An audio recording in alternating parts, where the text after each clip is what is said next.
Et bonjour. Bonjour Muriel. Marie-Ève. Bonjour à tous et à toutes. Aujourd'hui, j'ai l'immense privilège de recevoir une femme d'exception, Muriel Reus. Muriel, vous êtes une visionnaire engagée et profondément humaine. Muriel, vous êtes une figure incontournable dans la lutte pour les droits des femmes et la promotion de l'égalité. Vous êtes chevalière de la Légion d'honneur, médaillée défense nationale et sécurité intérieure. Forte d'une carrière riche et d'un engagement sans faille, vous avez su transformer vos convictions en actions concrètes qui impactent durablement notre société. Je suis émue, bien évidemment. Ancienne dirigeante d'entreprise de renom, Muriel, vous avez mis votre leadership au service de causes essentielles. Vous incarnez la résilience et le courage, mais aussi la vérité d'une femme qui n'a jamais cessé de croire en un monde plus juste et plus équitable. Dans cet épisode, nous allons explorer les racines de votre engagement, découvrir la solidité de votre parcours et comprendre l'héritage que vous souhaitez transmettre aux générations futures. Ensemble, nous construirons votre arbre de résilience, un reflet de sa force et de ses vérités profondes. Muriel, bienvenue et merci d'être avec nous aujourd'hui. Merci Marie-Ève. Alors, pour expliquer un petit peu comment va se dérouler cette interview, donc devant vous avez ce qu'on va appeler l'arbre de la résilience. Un magnifique arbre. Merci, je l'ai choisi spécialement pour vous, j'avoue. Vous avez des petits papiers dans les mains. Plein. Voilà, plein, où il y a écrit résilience ou vérité. Oui. Vous allez tirer au sort soit résilience, soit vérité. Je vous poserai la question différente. C'est bon Un pour vrai vous? exercice de vérité alors. Exactement. On va aller chercher au plus profond de votre être, si vous le voulez bien. On est bon? On est prêt. Alors on y va. Alors je tire au sort. Hein. Yes. Donc je vais me retourner, je ne regarde rien. Vérité. Vérité. Alors, Muriel, quelle est la valeur essentielle non négociable qui soutienne tout ce que vous êtes aujourd'hui? La sincérité. La sincérité. Ouais, la sincérité, c'est une valeur avec laquelle j'ai pas du tout envie de négocier. La mienne, évidemment. Mais celle-là, je la contrôle. Et puis celle des autres. Donc, moi, je crois beaucoup à l'alignement. Et dans l'engagement dans lequel je suis aujourd'hui, la sincérité est indispensable parce que accompagner des femmes, accompagner des victimes, accompagner des enfants sans sincérité, ce n'est pas possible. Et puis parce que j'ai toujours pensé que ce qui conditionnait les rapports humains, c'était cette forme de sincérité. Donc sincérité veut dire honnêteté, veut dire avoir des relations construites, sincères, alignées avec ce que l'on est. Et pour moi, c'est extrêmement important. C'est une valeur avec laquelle je ne transige pas. Je suis d'accord avec vous. Moi aussi, l'authenticité, c'est quelque chose de Voilà, fondamental. effectivement, derrière, il y a la vérité. Après, évidemment, il y a l'authenticité. Il y a tout ce qui fait que ce que nous sommes devient une forme de verticalité. Et pour moi, c'est important, ça. Et vous parlez de votre engagement. Est-ce que vous pouvez nous en parler un petit peu plus? Oui, maintenant, ça fait 7 ans que j'ai créé cette association qui s'appelle Femmes avec, et qui est une association qui travaille sur tous les sujets d'inégalité, et en particulier les violences faites aux femmes et aux enfants, les violences de toute nature. Donc chez Femmes avec, on accompagne ces victimes qui nous contactent par différents réseaux. Et on a mis en place un accompagnement psychologique qui est absolument essentiel pour arriver à prendre une décision, qui est celle de quitter un environnement violent, de quitter un conjoint ou une conjointe violente. Et on accompagne aussi ces victimes avec une prise en charge des frais juridiques, parce qu'une procédure de séparation ou d'éloignement, ça coûte cher. Il faut être accompagné avec les meilleurs avocats. Ce sont des principes, ce sont des procédures qui demandent une véritable expertise. On sait tous aujourd'hui qu'un dépôt de plainte mal rédigé ne peut pas aider ces victimes à sortir de ces univers toxiques. Donc voilà, on prend en charge une partie de ces frais. Et on a mis en place cette année un retour à l'employabilité, c'est-à-dire qu'on propose à des victimes qui ont passé ce cap, si vous voulez, de s'extraire d'un environnement violent, de pouvoir retourner en toute précaution dans un univers professionnel, parce que, évidemment, la liberté s'accompagne d'une liberté économique. Et ça aussi, c'est fondamental, permettre à ces femmes, à ces victimes, de retrouver une liberté économique par le travail. Ok, super, merci. Du coup, je vais vous demander de choisir... Alors, on va choisir un petit symbole, hein, c'est ça? Alors, le symbole, si j'ai bien compris. C'est ça, Donc, qui on vous va parle prendre par rapport à l'étoile, votre réponse. Dans un premier temps, si j'arrive à l'extraire. Si vous arrivez à l'extraire. Et je la mets... Alors, vous pouvez prendre une petite attache, si vous voulez. Vous avez la Voilà. petite boucle. Ou comme ça marche, ça marche. Oups, c'est pas accroché. Voilà, là, ça l'est. C'est parfait, c'est parfait. Alors, on continue. Un deuxième petit... Alors là, on est dans la résilience. La résilience. Alors, quelle épreuve a profondément marqué vos racines et vous a appris à tenir bon malgré tout? Alors, donc on parle un peu de la petite enfance, là. Un peu, ça pourrait être ça. Les racines, ouais. Alors moi, vous savez, je suis née d'une mère italienne et d'un père espagnol, et dont les parents, donc mes grands-parents, ont tous les deux fui l'un le franquisme et l'autre Mussolini, en fait, ce qui se passait en Italie. Et je suis née en Corse. Donc ils se sont rencontrés de cette façon-là.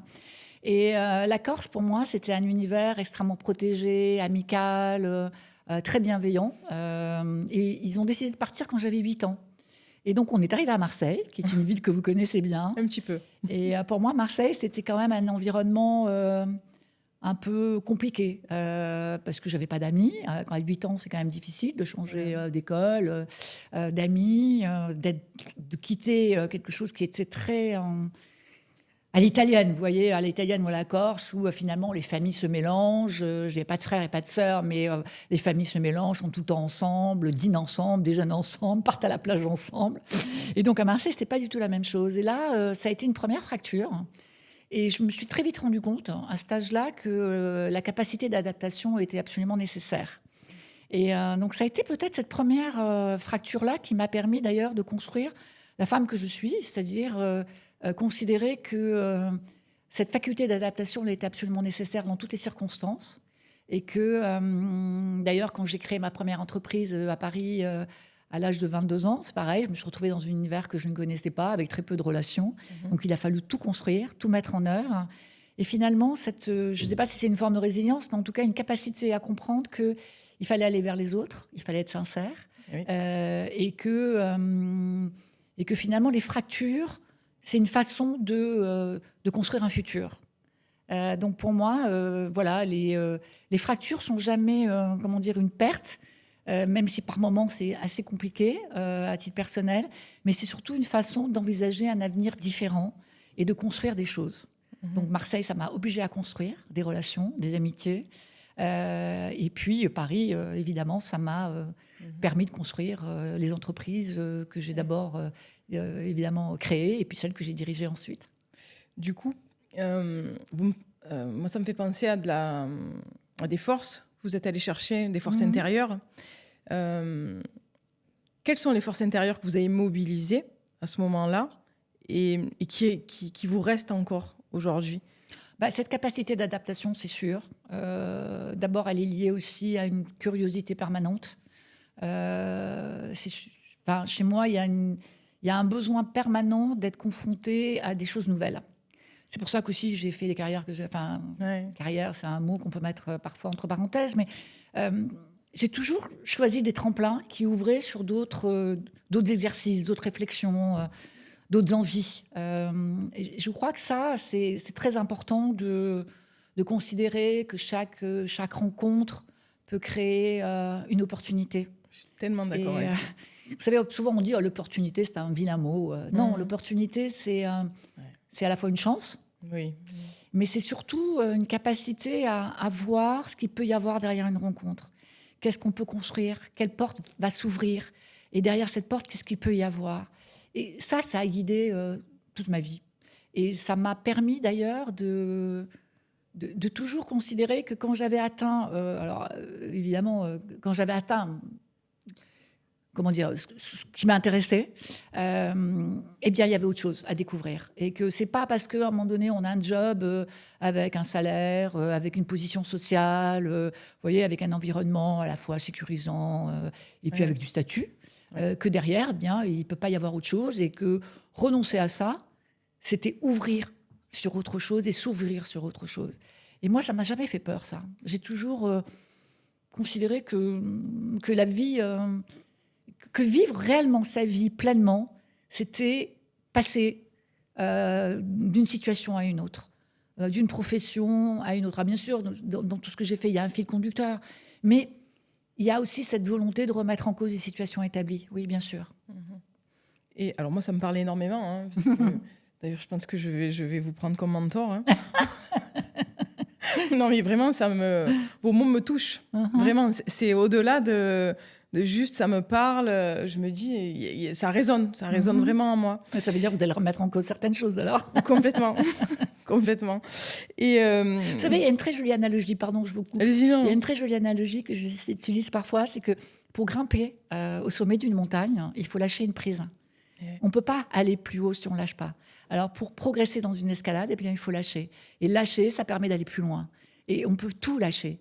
Des situations, des jobs, de l'argent. Ouais. Évidemment que des questions économiques sont extrêmement importantes. Mais ça ne peut pas être que le seul sujet. Le seul sujet, c'est qu'est-ce qui m'attend derrière cette étape que j'ai déjà franchie aujourd'hui. Super. Je la noterai. Ouais. Vous parlez de fil conducteur. Oui. Quel est-il, ce fil conducteur ?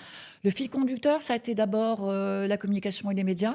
Voilà. Et la communication et les médias, c'est important parce que aujourd'hui, on vit dans un monde où il faut pouvoir communiquer. Et il faut pouvoir utiliser aussi ce pouvoir médiatique. Alors, on peut aimer ou ne pas aimer, mais c'est comme ça que ça fonctionne. Et quand on veut être dans l'essence de son temps, on est bien obligé de jouer avec. Et puis, il y a toujours eu l'engagement. Chez moi, il y a toujours eu l'engagement sous différentes formes, hein, bien sûr. Quand effectivement je dirigeais des agences de communication ou de médias ou des entreprises de médias, l'engagement ne se traduit pas de la même façon que celui que je fais aujourd'hui. Mais il y a toujours eu cette forme d'engagement dans la croyance que le travail, donc l'engagement, la force que l'on pouvait mettre dans ce que l'on fait, était synonyme de... je ne sais pas si on peut dire des réussites, mais en tout cas de succès personnel. C'est-à-dire que en travaillant, en étant engagé à la fois sur les sujets que l'on traite, mais aussi dans son rapport à l'autre, on pouvait progresser beaucoup plus vite. Et progresser, pour moi, c'est important parce que une vie sans progression personnelle, alors ça me regarde, hein, je ne dis pas qu'il faut adhérer à cela, mais une progression personnelle, c'est aussi une forme d'accomplissement. On n'a pas les mêmes envies, les mêmes désirs à 20 ans, à 30 ans, à 40, à 60. Donc, il faut être attentif à ça, attentif à ce que l'on désire. Et l'engagement, ça permet aussi cette attention. L'engagement, ça permet d'être vraiment présent dans ce qu'on fait. Vous voyez, quand vous me parlez d'engagement, bon, évidemment, ça fait appel à votre passé en gendarmerie, bien évidemment. Oui, à mon présent, toujours d'ailleurs. Oui, votre présent, c'est vrai. Oui, c'est vrai que vous m'avez dit tout à l'heure. Votre présent. Et oui, d'ailleurs, si vous pouvez nous en dire un mot sur votre présent. Moi, je me suis engagée en gendarmerie il y a maintenant 7 ans. Je suis colonel de réserve spécialiste. Ça veut dire que quand la gendarmerie a besoin de moi, elle fait appel à mes compétences, à mes expertises. Pour moi, c'était important. C'était à un moment donné, donner à la nation ce qu'elle m'avait aussi apporté. Et puis, franchement, côtoyer des hommes dont l'engagement va jusqu'à un engagement personnel qui est celui et humain, qui est celui même de la vie. Hein. On sait très bien que cet engagement peut aller jusque-là. Eh bien, ça me nourrit. Ce sont des hommes et des femmes d'honneur. Donc, c'est important. Et j'aime beaucoup cet engagement au service de la nation aux côtés de la gendarmerie nationale, oui. Ouais. Moi, ça me parle aussi, hein, même si notre fonction, c'est policière. Donc, donc la police, c'est les forces de l'ordre. Hein, donc, on n'est pas très loin. Et je comprends ce que vous dites sur l'engagement, bien sûr. Mais je vous laisse choisir un petit charme. Alors, on va prendre celui-là. Allez, super. Allez, on va le mettre là. Ça tient, c'est parfait. Merci. Eh bien, prochaine question, Muriel. Alors, vérité, cette fois-ci. Alors, vérité. Je l'ai choisi. Je triche un peu. Voilà. J'aime beaucoup celle-là. Quelle partie de vous-même avez-vous dû accepter pour devenir la femme que vous êtes aujourd'hui ? Ma vulnérabilité. Ouais. Mais je vous dis, vous êtes mon mentor, c'est sûr, mais c'est tellement sûr. Mais ma vulnérabilité. J'ai mis du temps. Ça a été compliqué parce que, comme je vous l'ai dit tout à l'heure, je suis arrivée à Paris, j'avais 22 ans. J'ai monté ma première boîte. C'était ma vraie première grosse expérience professionnelle. J'ai toujours essayé d'être forte, déterminée. Je n'ai pas adopté les codes masculins dans mon travail, quoique peut-être un peu. D'ailleurs, je le dis, mais peut-être que je les ai un peu adoptés. Mais parce que dans ces années-là, on était dans les années 85-90, il a fallu il fallait démontrer qu'on était une femme et qu'une femme, c'était quelqu'un qui pouvait accomplir absolument les mêmes tâches qu'un homme, revendiquer un salaire identique. Il fallait être forte. Il fallait ne pas montrer que l'on pouvait douter. Et puis en même temps, quand je dis il fallait, moi j'avais intégré ça quelque part. Donc c'était pas tellement une question. J'avais compris assez vite que quand même, dans ce milieu-là, il fallait adopter ces postures-là et je les ai adoptées. Et puis évidemment, la vie n'étant pas linéaire, hein, il se passe des choses. Et donc un jour, j'ai accepté cette vulnérabilité en me disant tu n'es pas que ça, tu peux aussi être autre chose. Et la vulnérabilité, c'est pas une faiblesse. Vous êtes d'accord, hein, c'est pas une faiblesse, c'est juste se reconnaître soi-même et se dire, voilà, cette vulnérabilité, qu'est-ce qu'elle peut m'apporter et en quoi elle peut m'aider dans mes relations avec les autres, comment je la gère. Et être vulnérable, parfois, c'est pas mal.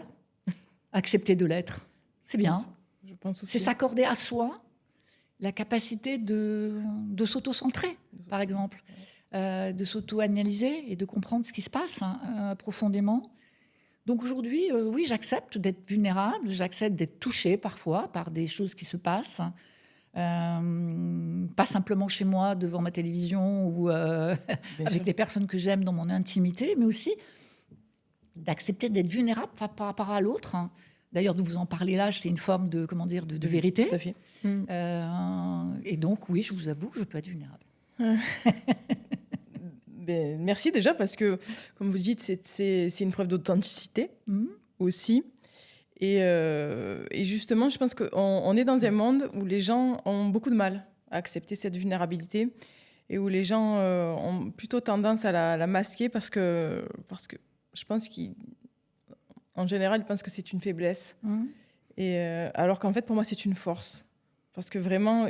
alors, j'ai plus la phrase en tête, mais j'en parlais ce matin. Je la rechercherai. Je ne sais pas si vous connaissez Brené Brown. Brené Brown, elle parle beaucoup de vulnérabilité et de la position du lion, justement, dans la savane, qui est aussi... c'est pas l'animal le plus fort, mais il est aussi vulnérable. Et je vous la ferai parvenir. Je pense qu'elle va... Oui, je veux bien. Je pense qu'elle va vous mais non, parler. Mais c'est une force parce que accepter sa vulnérabilité, ça veut dire qu'on est assez fort pour la voir et pour la comprendre. Donc oui, c'est une force, oui. On est d'accord. Merci, je vous laisse... Un nouveau petit... Un nouveau, exactement. Parfait. Il veut pas C'est pas grave. Peut-être l'ouvrir un peu plus. C'est pas... Voilà. Je vais le mettre là. Hop. Super. Nouveau petit papier. Alors là, ça dit quoi ? Ça dit encore vérité. Hein. Décidément. Décidément. Alors. Qu'est-ce que vous allez me demander encore ? C'est ça. C'est ça. J'essaye de... Parce que c'est vrai qu'elles sont... Moi, normalement, c'est moi qui les ai écrites, mais je les trouve puissantes, mes questions. Quelle est la vérité sur vos limites que vous avez dû apprendre à respecter ? Alors, mes limites, d'abord, c'est le travail. Moi, je suis quelqu'un qui bosse beaucoup. J'aime ça, en fait. En fait, c'est pas du travail, c'est une espèce de passion, quoi. Donc, mais physiquement, il y a un moment où, d'abord, l'énergie bouge avec le temps. On n'a plus la même énergie tout à fait. Donc ça, il a fallu que... Ça, aujourd'hui, je suis un peu plus attentive à ça. C'est-à-dire qu'au bout de 8 heures ou 9 heures passées sur mon ordinateur ou à faire des choses, ou 10 heures, je sais aujourd'hui qu'il faut que c'est une limite. Et donc, j'ai appris aussi à être attentive à ce type de besoin. Et dans mes relations aux autres, il y a... moi, j'ai une foi en l'autre. Donc, j'accorde beaucoup à l'autre une forme de confiance. Et je vous ai dit tout à l'heure que ce qui était important pour moi, c'était la sincérité et l'authenticité. Et ça n'existe pas forcément dans toutes les relations. Donc, quand en face de moi, il y a parfois de la manipulation, où il y a des intentions qui ne sont pas tout à fait de l'ordre de la sincérité. Avec cette confiance que j'accorde à l'autre, je mets beaucoup de temps je le vois assez vite, je le comprends assez vite, mais je me dis toujours que ça va bouger, ça va évoluer. Mais en fait, je mets du temps à prendre des décisions radicales, parce que je trouve qu'il faut toujours laisser sa chance à une situation. Bénéfice du doute? Non, c'est pas du doute. Non. C'est qu'est-ce qui va se passer dans cette relation pour qu'à un moment donné, elle se transforme et elle devienne autre chose que ce que je perçois. Et aujourd'hui, finalement, ce temps-là, c'est un temps qui me fait pas du bien. Et donc, c'est un temps qui devient raccourci. J'essaie de plus vite prendre des décisions radicales quand elles sont pas conformes à ce que j'attends d'une relation ou à ce que j'attends de cette forme de sincérité. Parce que la sincérité, c'est exigeant. Vous savez, Tellement. c'est une forme d'exigence de soi et c'est une forme d'exigence de l'autre. Et donc, parfois, il faut savoir se dire que certaines relations ou certaines situations sont toxiques et prendre des décisions, même si elles ne sont pas faciles à prendre, parce qu'il faut savoir se préserver. C'est ce qui existe d'ailleurs dans toute relation de violence. Vous voyez, moi, je vois quand j'accompagne des femmes, alors ce n'est pas la même chose que ce que je vis, mais quand j'accompagne ces femmes, bon, la plupart sont des femmes, 80% des victimes de violence aujourd'hui sont des femmes, même 85. Elles sont parfois dans des relations toxiques, et même souvent, et elles ont du mal à couper, pour plein de raisons, qui sont des raisons économiques, qui sont les enfants, qui sont énormes, qui sont l'emprise, qui sont le contrôle coercitif que l'on met sur elles. Et aujourd'hui, évidemment, un de mes rôles, c'est de leur faire prendre conscience aussi de ces relations et de ce qu'elles ne veulent plus. Et donc, il faut savoir couper les relations toxiques. C'est pas facile, mais il faut le faire. Tout à fait. Est-ce que alors c'est une question fermée, certes, mais est-ce que vous avez pu mettre en pratique cela en gendarmerie, justement? Ça m'intéresse parce que j'ai ce côté... Parce que c'est-à-dire que on est quand même assez... Vous êtes très humaine. Vous êtes très, très tournée vers l'autre. Et moi, ça me... Je n'ai pas peur de le dire, mais ça me surprend parce qu'on manque d'humanité dans les services de police, dans les services... Est-ce que vous avez, vous, réussi justement à apporter ce côté-là dans votre positionnement en tant que colonel de gendarmerie? Moi, c'est ce que je veux dire... En gendarmerie, quand on me demande d'intervenir, on sait qui je suis. Oui. Donc voilà, je ne change pas de ma façon d'être quand je suis avec les gendarmes. Mais vous savez, en gendarmerie, il y a la notion du chef qui est très importante. Donc quand le chef donne un ordre, il n'y en a qu'un, puisqu'il n'y a pas de syndicat, comme vous le savez. Il y a un patron, il y a des directives, et tout le monde s'y plie. Donc peut-être que moi, j'ai pas ressenti de la déshumanisation en gendarmerie. Ce que je perçois en gendarmerie, c'est une fidélité à l'organisation, à l'institution, une fidélité, un respect de l'ordre donné, un respect de la mission. Donc la question, elle est comment, en gendarmerie, je remplis la mission qui m'est confiée avec le maximum d'intégrité, de responsabilité et d'engagement. Vous voulez pas venir en police municipale? Si vous voulez, oui. Changer un peu faire évoluer les... Je sais pas, moi je connais pas très bien la police. Je suis pas confrontée, sauf quand on m'arrête évidemment, mais sinon je suis pas confrontée à l'organisation. Mais l'organisation en gendarmerie, elle est, je vous dis, elle est vraiment sur l'engagement, le respect, l'intégrité. Donc cette question-là, elle se pose pas fondamentalement. Ok, tant mieux. Oui. Tant mieux. Tant mieux. Écoutez, merci Muriel. Je vous laisse... À nouveau. Après, on n'est pas obligé. Si vous voulez, on peut rester sur les questions. Voilà. Non, si c'est trop compliqué, on ne s'embête pas. Hein. Voilà, celui-là, on va le poser là. Il a accepté de rester. Je vous laisse... Un nouveau petit papier. Allez. Alors, celui-là, c'est... résilience encore. Hein. Si je ne triche pas, c'est résilience.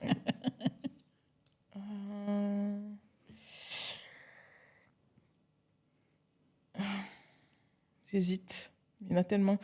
Quelle est la plus grande bataille que vous avez menée et qu'avez-vous appris sur votre propre force?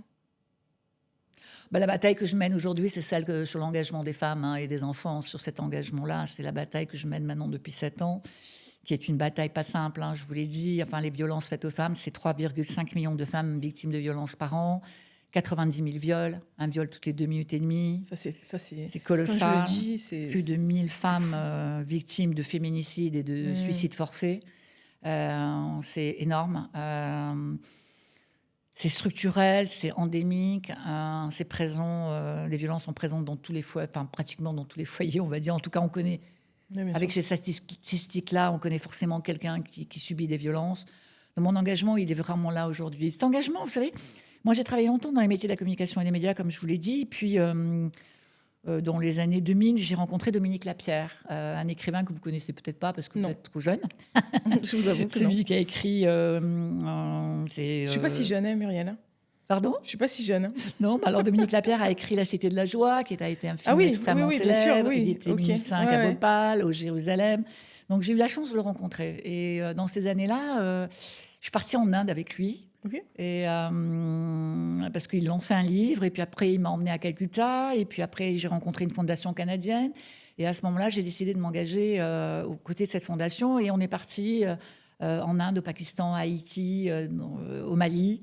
Et bon, ces pays-là, ça a été total, comment dire, un choc, et une vision d'un monde évidemment complètement différent de celui qu'on vivait en Europe, avec quand même des situations très graves sur les femmes et sur les enfants.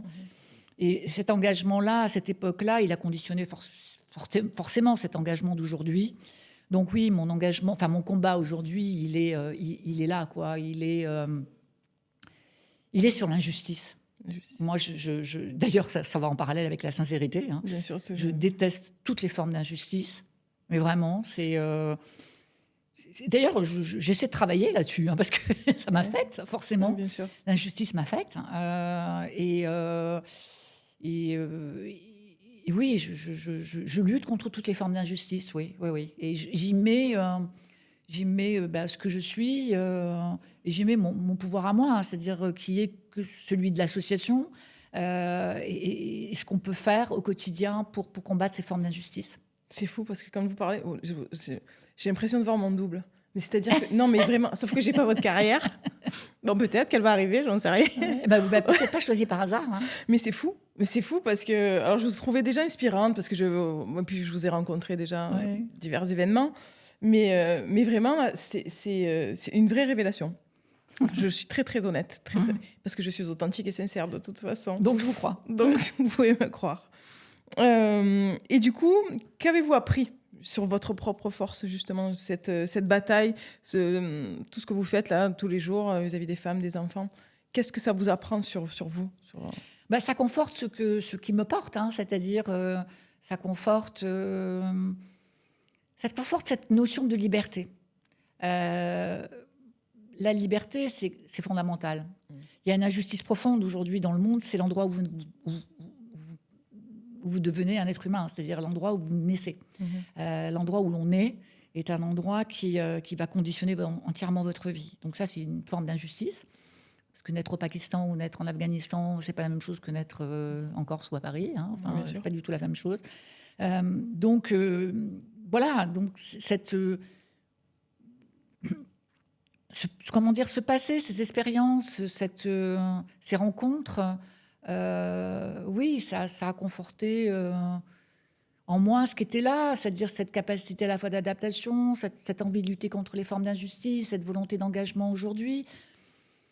Ça a conforté ça, et ce qui est venu se rajouter à ça, c'est d'accepter une forme de vulnérabilité aussi, vous voyez. Donc, une personnalité, c'est un mélange de plein de choses. On a chacun la sienne. Ce qui est important, me semble-t-il, c'est à un moment donné d'essayer de se connaître pour pouvoir, être plus en phase avec ses propres désirs et sa propre volonté d'agir. Voilà, j'ai envie de dire que ça a révélé peut-être ça en moi, quoi. Enfin, en tout cas, ça l'a engrammé. Vous voyez, comme on dit en coaching, ça engramme. Ça engramme dans une personnalité, oui, ça engramme. C'est-à-dire que c'est là, quoi. Ok, super. On peut passer à la prochaine question, si vous voulez. Alors, la prochaine question, eh bien, c'est vérité. Alors, vérité.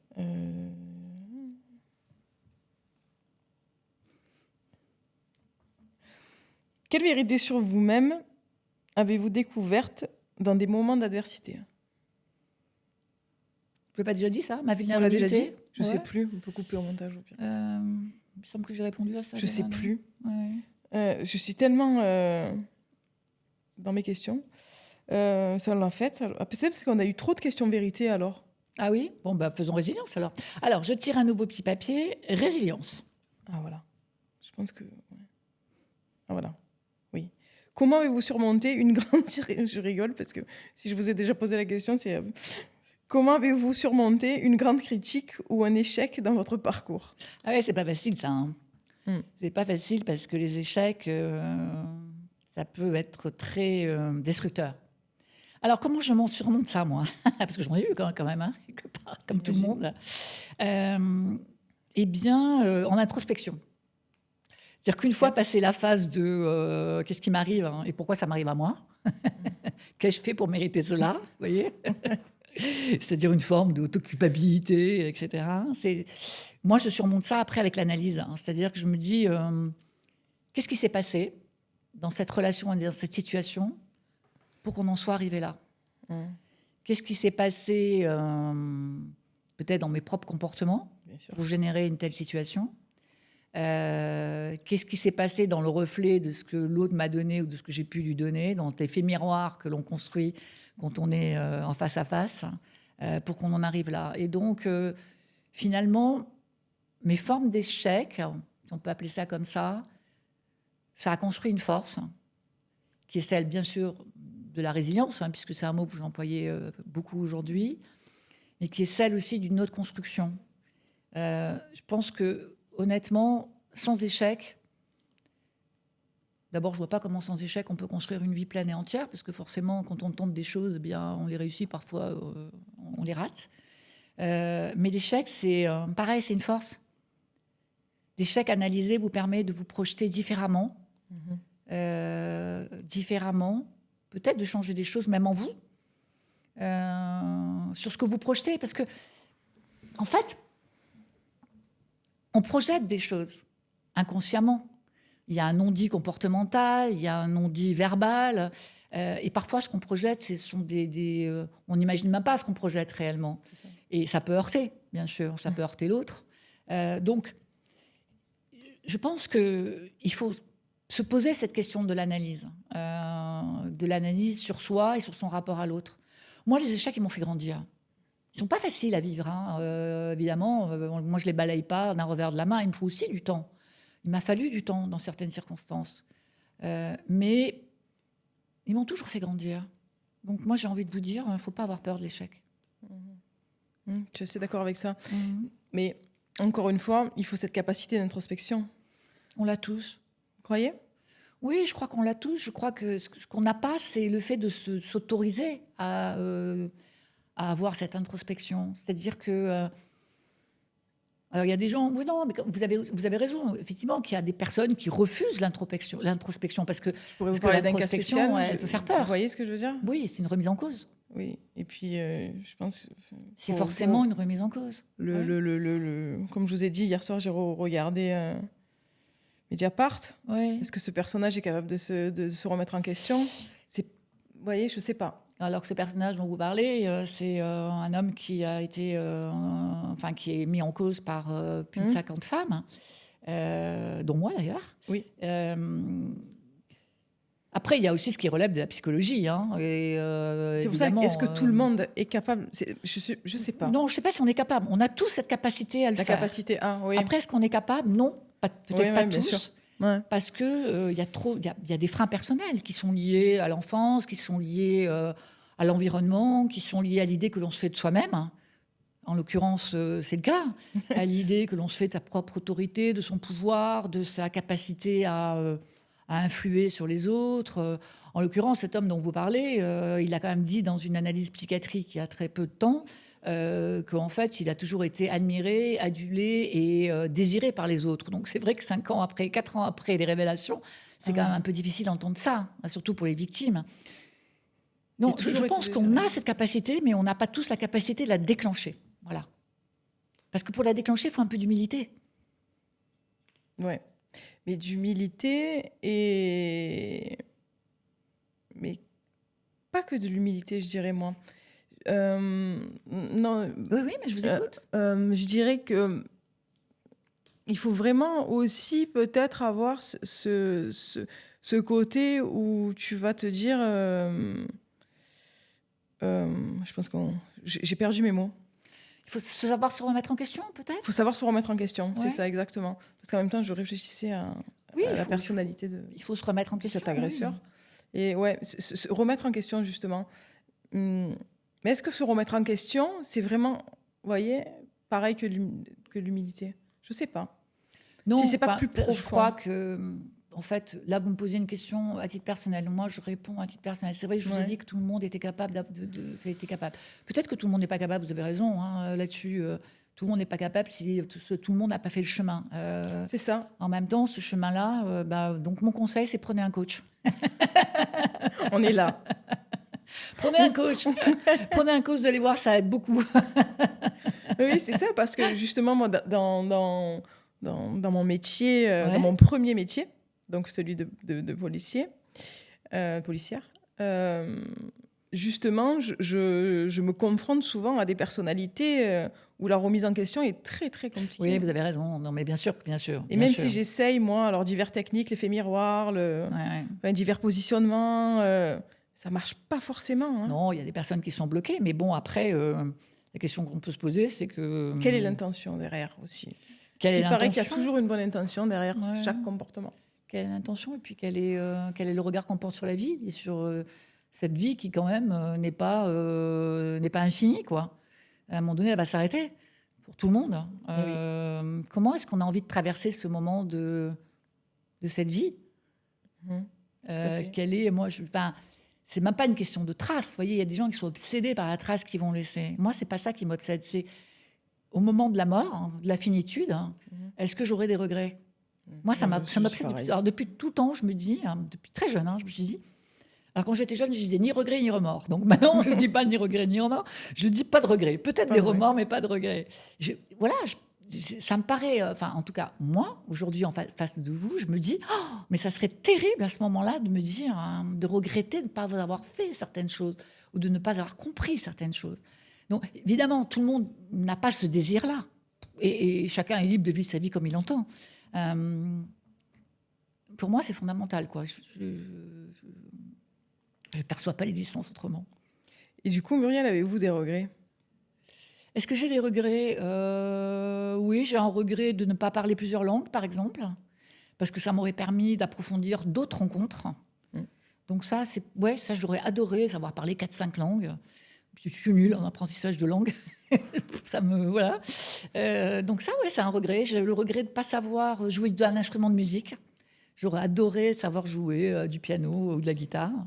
J'ai le regret de ne pas savoir faire du monter à cheval correctement. Parce que pour moi, le cheval est synonyme de liberté. Il y a de grands espaces. Oui, j'ai ces regrets-là. Oui. Je n'ai pas de regrets professionnels du tout. J'imagine. Aucun. Non. Mais j'ai ces regrets personnels, oui. Mais il est encore temps pour apprendre à Le jouer piano de la musique. Oui, par exemple. Ouais, c'est ce que me dit ma voisine qui joue remarquablement bien et qui, tous les jours, j'entends chez elle. Elle me dit, mais vas-y, Muriel, tu peux toujours. Oui, peut-être. Oui. Avec Ouais. l'échelonnement du temps. Peut-être.